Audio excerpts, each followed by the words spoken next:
Hi everyone, welcome back to the IT and Psychology YouTube channel. Today we are going to be continuing with our chapter 6 of Psychology 12th grade, that is Psychological Disorders. So I apologize, I have not been uploading for the past few days. So happy Diwali everyone, happy New Year as well. So let's continue. So we had done the first 3 units of psychological disorders in our previous lecture. You'll be receiving the notes for our chapter 4, 5, 6 by Saturday, handwritten notes, and that is only for students who are a part of our Telegram group because that's where I can actually share the files. Or you will find the Google Drive links in any of our previous or recent videos where we upload the SOPs for IT.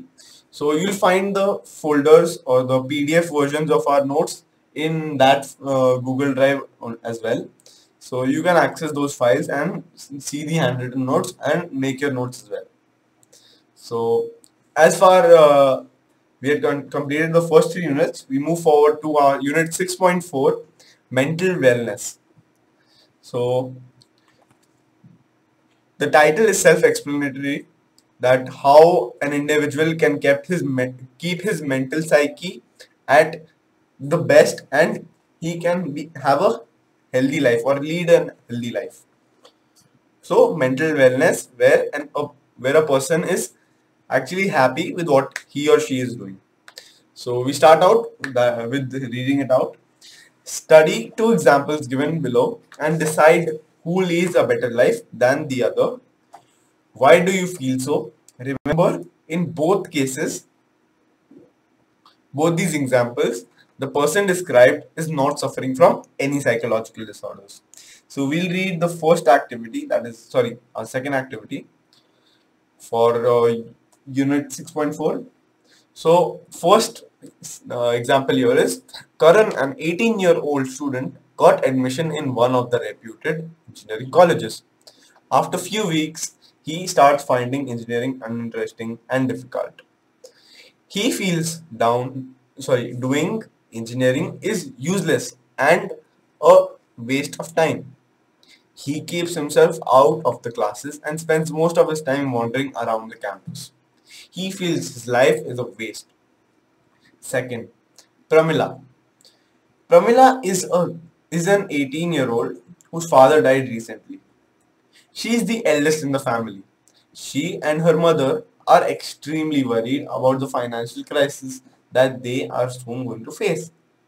So she took up a job during daytime and joined a night college. She feels extremely tired and tensed most of the time. She is hopeful that she will soon be able to change the situation. She dreams that one day she will establish an organization that will help all the needy students in the matters of financing their higher studies. So now we move forward to our next examples that are now study 2 more examples. Both the examples are stories of psychologically ill individuals, or you can say the individuals that have psychological disorders. Now decide who do you find functioning better than the other in spite of illness and why. So before we explain here or move forward to our activity 3, we'll just decide that who is leading a better life in this activity. So here Karan is under good circumstances, but he's making a total waste of his life. He is destroying his own conditions where he's in a very good campus. He has entered in a very good engineering college, but he finds it uninteresting. So he has the opportunity and he's not using it fruitfully. Whereas Pramila, an 18-year-old, just an individual who has become an adult, has the burden of handling the financial, financial weight of the family, where her father has just died. And she's the eldest in the family out of the children. Both her mother and she are actually worried about it. and she is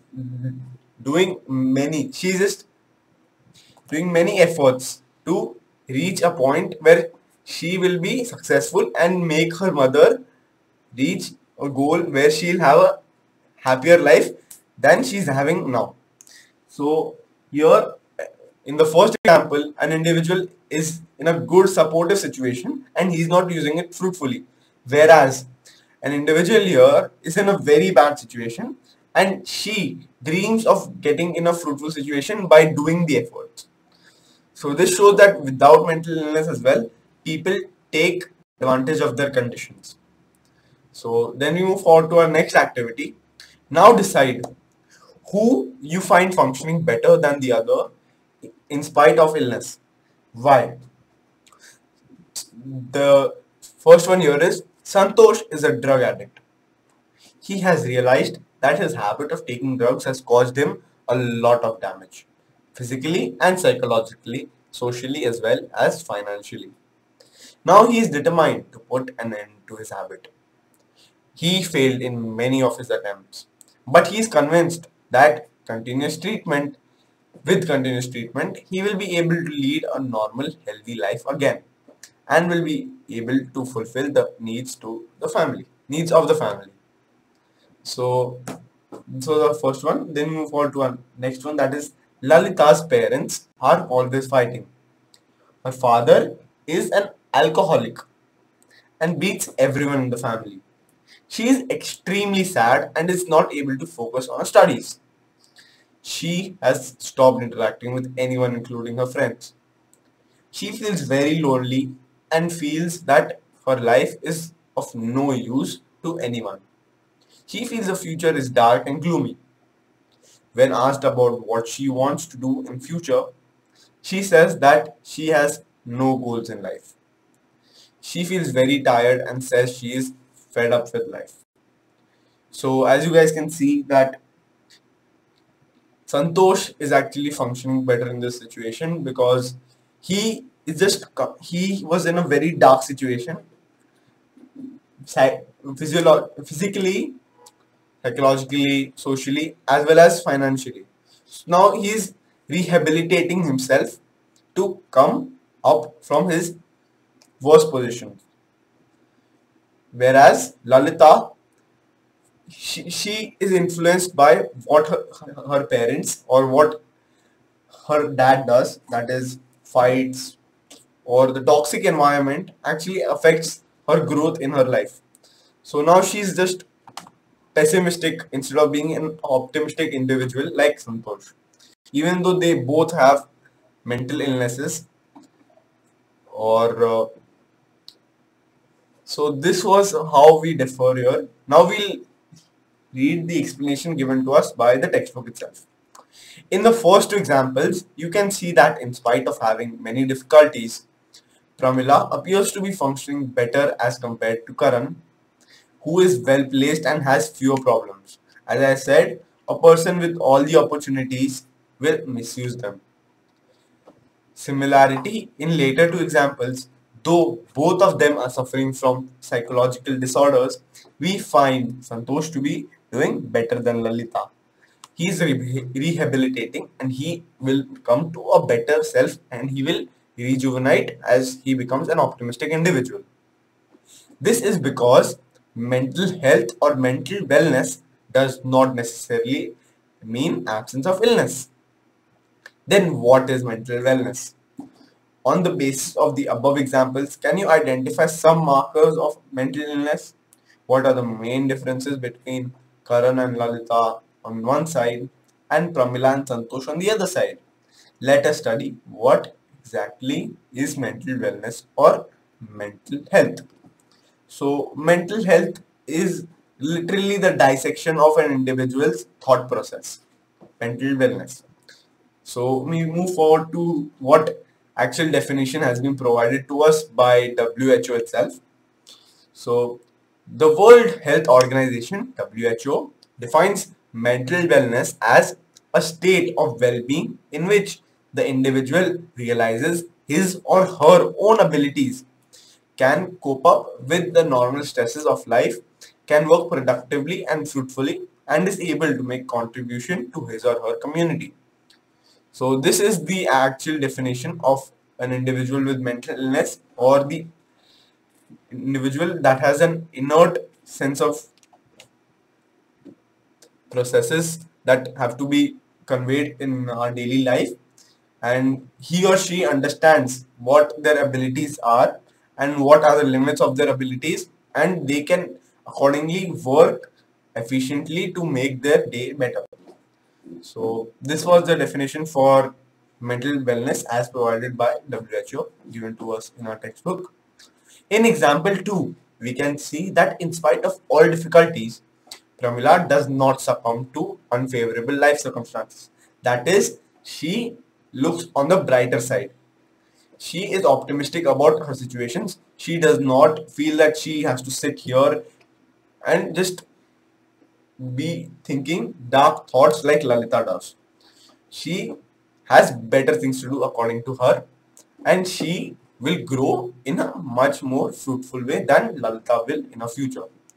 She is able to face difficult situations boldly, though she is experiencing psychological pain on the stress of the stress. She is able to make use of all of her abilities and is able to see herself as contributing to the society by having a dream of helping the needy students in the future. So see that she is in the situation and she feels that she does not want any other student to go through the same.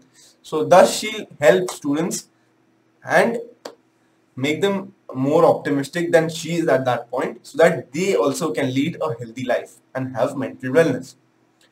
In example 3, though Santosh is having psychological disorders, he is struggling through his illness.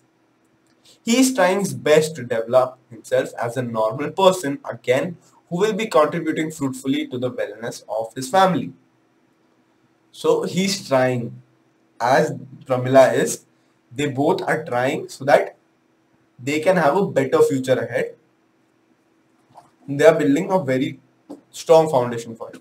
In contrast to this, in example 1, we find that Karan, in spite of having successfully gained admission in a reputed engineering college, is considering himself as well as his achievements as useless.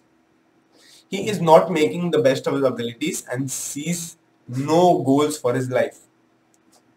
So this is what we call a Bigra wa Nawab, who does not actually treasure what he already has and thinks that whatever achievements he or she has gained are useless.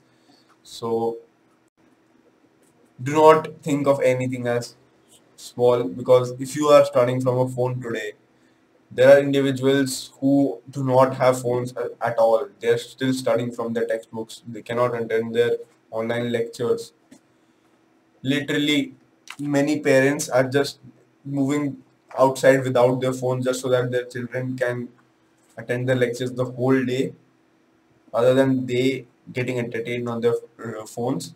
They give it to their offsprings. So treasure what you have. Similarly, in example 4, we find Lalita succumb to the adverse life situations and finds herself lonely. She finds her life aimless and sees no future. She has no energy and is not making good use of her abilities. So if you are an individual in such a situation, as we had learned in the previous chapter, just smile.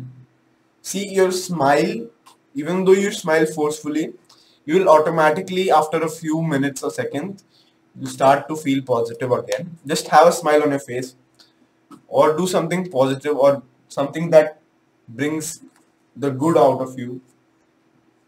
And either watch some stand-up comedy, make yourself laugh, bring some humor into you if you're in a dark situation or an eerie corner like this, because depression is bad and it really brings out the worst in people. She has no, she finds her life aimless, without goals, and sees no future. She has no energy and is not making good use of her abilities. On the basis of the above, we can identify few important aspects of mental wellness. So there are 3 aspects that we need to learn here. that are emotional aspect, psychological aspect, and life philosophy. The first one here is emotional aspect. Sense of well-being, feeling of overall happiness and contentment, that is satisfaction. So the emotional aspect is a sense of happiness and you are satisfied with all you have and you do not have the seed of greediness and you're happy with what you have. You do not need to crave for something else. You're satisfied. That's what our first aspect says. Then we move forward to a second aspect, that is psychological aspect. Sense of being worthy, with that is high self-esteem, high self-confidence and tendency of self-actualization, that is tendency to develop one's abilities fully, ability to take the right decision, the ability to influence the environment, to satisfy one's needs and tendency to create towards society or community. So this was a psychological aspect. There's not much to explain here. This is self-explanatory.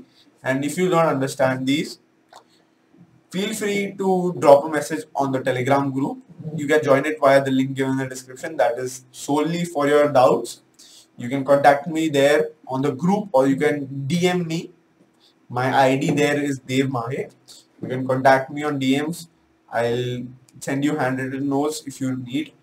Already I'll be uploading for the the chapter 4, 5 and 6 notes will be available on the Google Drive link as well as on the Telegram group. If you need access to them, they'll be handwritten notes. You do not need to worry, and if you can't understand them as well, you can drop a DM on the Telegram group and I will revert as soon as possible. So then we move forward to a third aspect, life philosophy. Having a purpose in life and having clear life goals and a direction in life. So think of yourself as a vector. So it has direction and force. So the purpose is your force and your direction, that which stream you want to go is your direction. So now you understand. Think of yourself as a vector. The force applied is your purpose in your life. Why you want to do that? That should be your purpose. That should be your adrenaline rush towards it. And your direction should be the arrow that moves forward to achieving that goal. In short, mental wellness is a state of successful performance of psychological functions resulting in productive activities, fulfilling relationships with people, ability to cope up with stress, and ability to change and adapt. Here, please mark this word adapt. This is very important. Mark it. I marked it here in yellow. Please mark it in your textbook. This is a very important keyword. Do not forget to mention it. Similar to mental illness continuum, mental wellness is also on a continuum. On one end, we find people with a good mental wellness, while at the other end, we find people with poor mental wellness. Wellness continuum can be understood using the following diagram, which is based on the illness wellness continuum model given by Mr. John Travis in 1972. So here, this is our continuum. So as you guys can see, from left to right, an individual's mindset goes from extremely healthy to extremely unhealthy. So it deteriorates from left to right, and good mental wellness and poor mental wellness is on our y-axis. So these are our 4 quadrants. Please memorize this diagram. This may be asked, or mostly the explanation for this diagram or this continuum may be asked. Now we'll have the explanation for this continuum.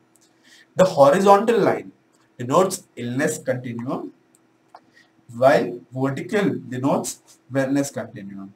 So we get 4 compartments or quadrants. So this is our horizontal line. This is our horizontal line, and this is our vertical axis. So now we know that this is our mental wellness and this is our mental illness. Then we move forward. The individual in quadrant 1 has no mental illness.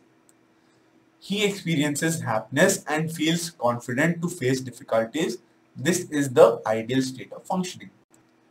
So as we saw previously, that a mentally inert or an ideal mindset, as you guys can see, will be achieved by an individual if he or she is in the first quadrant, that is extremely healthy or moderately healthy and having a good mental wellness.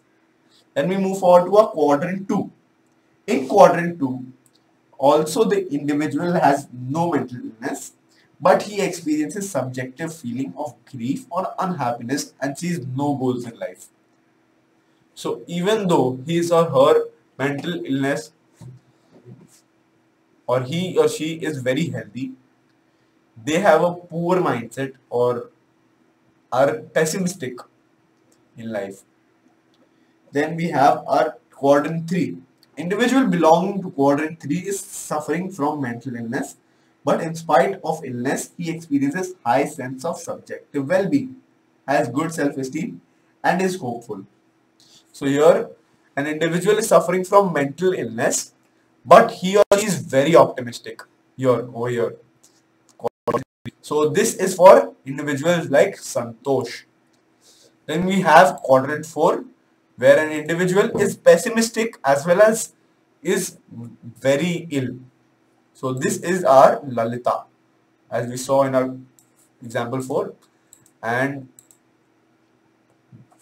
this is quadrant 2. So then we move forward to our next unit. Before that, we'll just read the explanation given for quadrant 4 as well. While in quadrant 4, we find the individual having twofold problems. He has mental illness and at the same time he experiences distress and sees no goals in life. At times, personality disintegration is also observed. This is because this is the lowest level of functioning. Thus, we know that now we have this activity. I have already placed Santosh and Lalita on the coordinate. The rest is your work to do, and please discuss this with your student colleagues and discuss the answers with your teachers as well. Just as our physical health is not the same all the time, and when faced with illness, we take treatment and regain our health. In the same way, our mental health is also not the same all the time. And when faced with psychological illness, one can take help of an expert and can regain one's psychological health. So here, as we take help for our physical problems or our physical hurt, we have help for our psychological illnesses as well. So then we move forward to our unit 6.5, mental disorders and its classification. All disorders, be it psychological or physical, need to be classified because the treatment is directly dependent on its type and the causes. For proper diagnosis and treatment plan, one needs to know which type or category of disorder it actually is.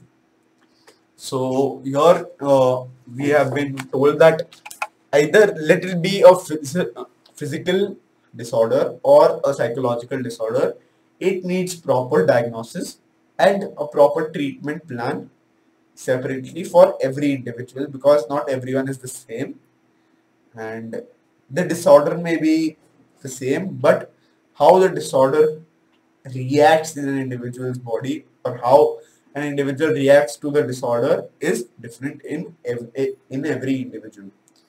So then we move forward. For example, if an individual has fever due to infection of malarial parasite, his treatment plan will be different than the individual who has fever due to typhoid. both the effects would be different, both the symptoms would be different, and both the treatments would be different as well. For this purpose, classification of disorders is very essential. For physical disorders, the classification is mainly based on the root cause, that is etiology. Unfortunately, the causes for various psychological disorders are explained differently by various perspectives and theories in psychology. More research is needed for this. Moreover, we have just studied criteria for the abnormal behavior, where you might have noticed that there is no reference of etiology or causative factors. The main emphasis is on the cluster of symptoms or the syndromes as we call it together. So classification of mental disorders needs or keeps changing. Nevertheless, attempts are made to make the classification more and more scientific. Psychological disorders are of many types and categories. Presently, there are two major systems to classify psychological disorders. They are DSM and our second one is ICD. So our first one, DSM, is the abbreviation for Diagnosis and Statistical Manual for Mental Disorders. The second one is ICD. ICD is the abbreviation for International Classification of Diseases and Related Health Problems. So now we'll learn about what the two of these are, and we'll have a further discussion on these. So our first one here will be explained here first. Diagnostic and Statistical Manual for Mental Disorders is classification of officially recognized psychiatric disorders published by American Psychiatric Association (APA). It is mainly used to ensure uniformity for or the diagnosis by mental health professionals. It is the first version. It's the first version was published in the year 1952. That was the DSM-1. Now we follow the DSM-5, that is the present version, and subsequently revised periodically to reach our DSM-5. The present version of it is DSM-5 was introduced in 2013. It contains 22 broad categories of mental disorders with subcategories. So this manual is like a registry that gives us details, or these are the diagnoses of different diseases that were researched upon or carefully dissected in detail. So our Diagnostic and Statistical Manual for Mental Disorders has been coming along and been updated almost every variable years. Then we move forward to a second,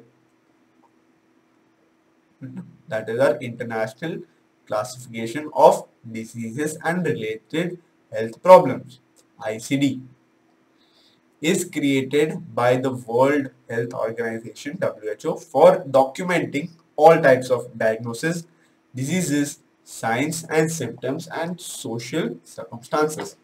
It contains a section on psychological disorders. The last or the latest version, 11th version of the ICD, was presented in 2019. According to the ICD-11, there are 19 broad categories of mental disorders, most of which overlap with DSM-5. It is not possible to study all these categories of disorders in just one chapter, so that we will limit ourselves to only a few common disorders that we'll be learning in our next unit, that is 6.6 major psychological disorders. So we'll just go through whatever we had read here.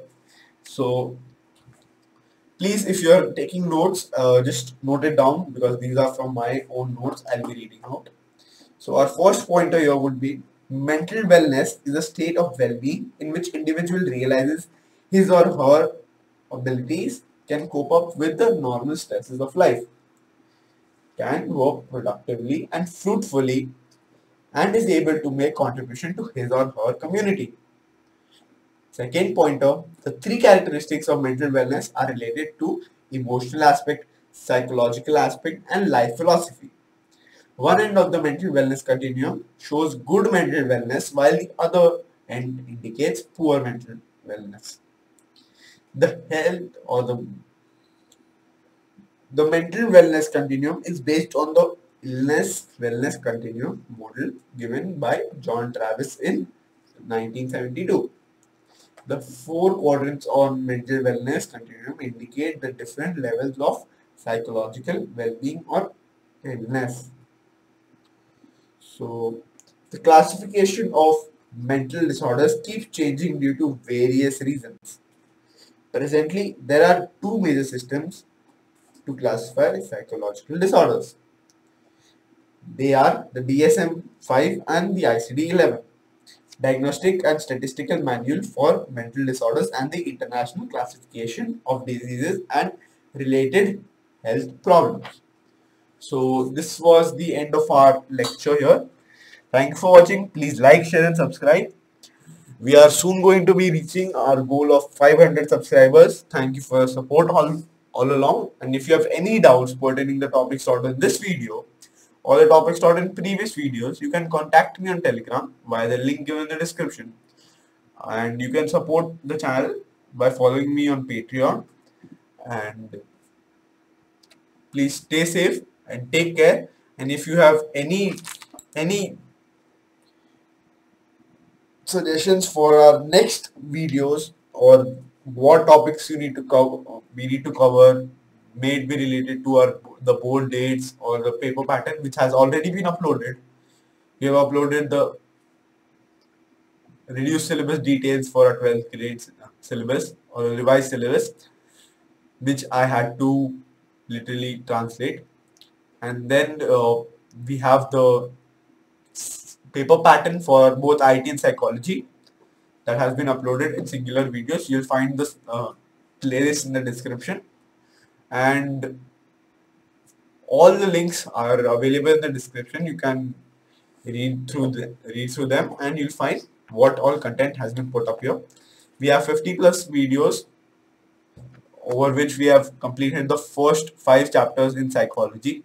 Now we will be completing our 6th chapter in our next lecture for this chapter, and we have completed the first 4 chapters in IT that include advanced web designing, introduction to SEO, advanced JavaScript and emerging technologies. And we have been completing the SOPs that include our journal content for 5 marks. You'll find that in the description as well, where you can use the playlist to see the videos where I solve the SOPs live and type all the code down and show the output we receive. Or you guys can access the SOPs, the .html files, and try it out on your own laptop or PC devices. And if you do not have a laptop or PC device, you do not need to worry. You can access the codes or build a code via the HTML editor apps that are available on the Play Store. So all you need to do is that just search and you'll find at least 5 to 6 suggestions. I'll mention some in the description and you'll be good to go. So again, I'm saying if you have any doubts, you can contact me on Telegram by the link in the description. We are going to reach a strength of 100 students on our Telegram channel. So thank you for the support and stay safe again.